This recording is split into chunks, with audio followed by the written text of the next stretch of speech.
आपका बात को अगर स्पीकर नहीं माने तो क्या आप स्पीकर के ऊपर चढ़ जाएंगे क्या? इनका नेता प्रतिपक्ष अपना बात बोल के खत्म हुआ, बैठे बगैर वो चले जाते हैं, किसी का सुनता नहीं है।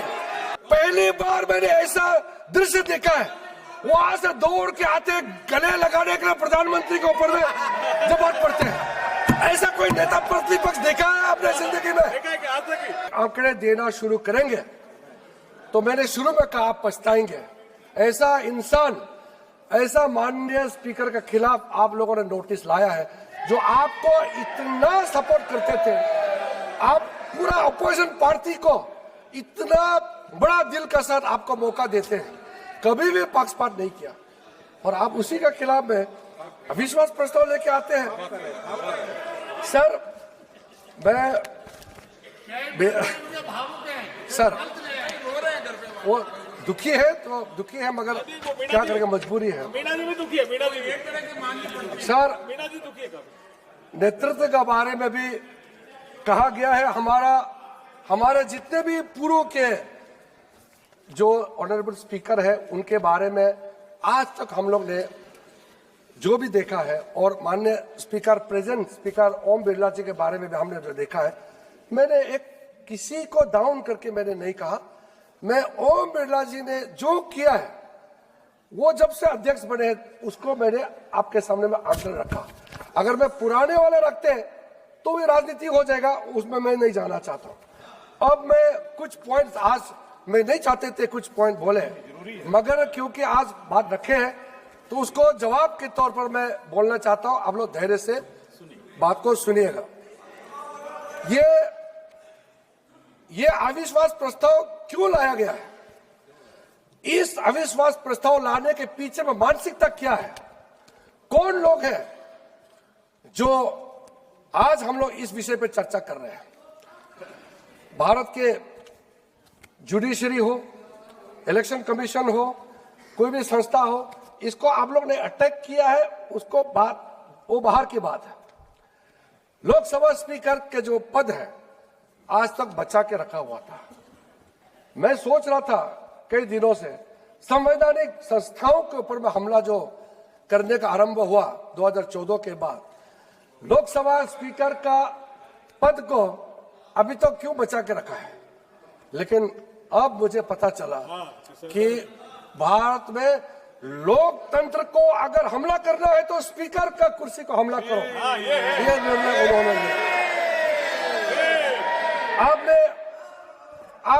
आपका लीडर ऑफ अपोजिशन के बारे में कहा, और लीडर ऑफ अपोजिशन इसी सदन के सदस्य होने के नाते मैं सीधा कहना चाहता हूं,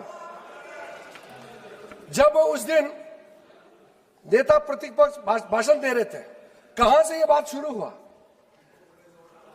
रूल 3491 में उन्होंने जो बात रखा और जो बार बार गौरव जी उसको दोहरा रहे थे, उस पे स्पीकर साहब ने रूलिंग दिया। और मैंने शुरू में कहा, आर्टिकल 118 में भी जो लिखा है कि स्पीकर का डिसीजन आप भले मंजूर हो ना हो, एग्री हो ना हो, फाइनल होते हैं।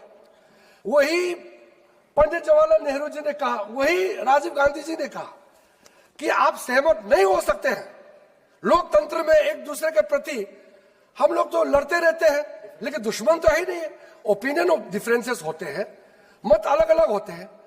तो आपका बात को अगर स्पीकर नहीं माने तो क्या आप स्पीकर के ऊपर चढ़ जाएंगे क्या? स्पीकर ने रूलिंग दे चुके थे कि आप जो कह रहे वो मुद्दे सब्सटेंटिवली इसमें जुड़ा हुआ नहीं है, तो आप कोर्ट मत कीजिए। आपने मेंशन कर दिया, फिर भी बोल रहे मुझे बोलने नहीं दिया जा रहा है, मुझे बोलने नहीं दिया जा रहा है। स्पीकर ने कहा कि रूलिंग हो चुके हैं। हमने भी 2 बार उठ के कहा कि स्पीकर का रूलिंग है वो फाइनल है। स्पीकर रूलिंग फाइनल है, फिर भी बार उठ के कह रहे। उसके बाद सर बात समाप्त करने, उसके बाद उनको अपनी बात समाप्त करने दीजिए। पहले उनको अपनी बात समाप्त करने दीजिए। आरोप लगाया,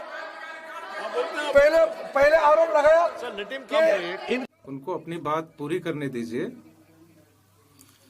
sir No, please listen, madam. महोदया सुनिए, केवल उन्होंने कहा कि उसके बारे में निर्णय दिया जा चुका था और कुछ नहीं कहा उन्होंने। मजबूरी है, रेजोल्यूशन लेके आया, सच्चाई सुन नहीं पा रहे। सच्चाई सुनिए।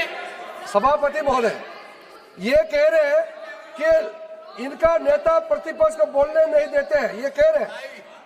मैं कहता हूं, मैं आप बताता हूं सही बात क्या है, मैं अब सही बात बताता हूं। सुन लीजिए। 15 लोकसभा में इनके नेता प्रतिपक्ष सदस्य थे, कुल मिलाकर के 2 बार बोले, पूरे समय में 2 बार बोले। पूरी लोकसभा में। और इन्होंने जब सेशन चलता है उस समय ही विदेश चले जाते हैं, सेशन चल रहे हैं विदेश चले जाते हैं और यह बोलते हैं कि बोलने नहीं दिया जा रहा है। सर नियम कहता है जब कोई भी मेंबर अपना भाषण रखते हैं, डिबेट में इंटरवेंशन करता है, उसके बाद जो उसका नेक्स्ट बोलते हैं उसका सुनना होता है।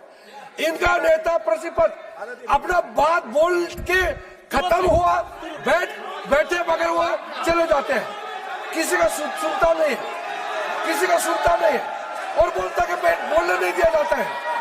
सर मैंने बार बार कहा है, That is his point of observation. He is making his. वो अपनी बात रख रहे हैं।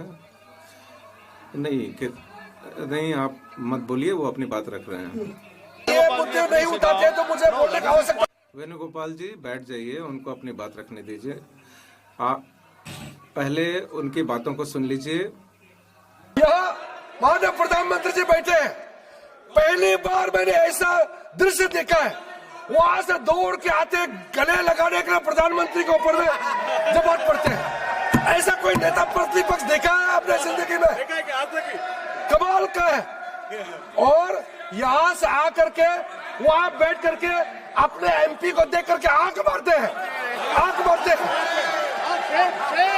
आपका नेता प्रतिपक्ष कितना गंभीर है, यहाँ बहस चल रहे हैं और अपने सदस्यों के तरफ देख करके आंख मारते हैं।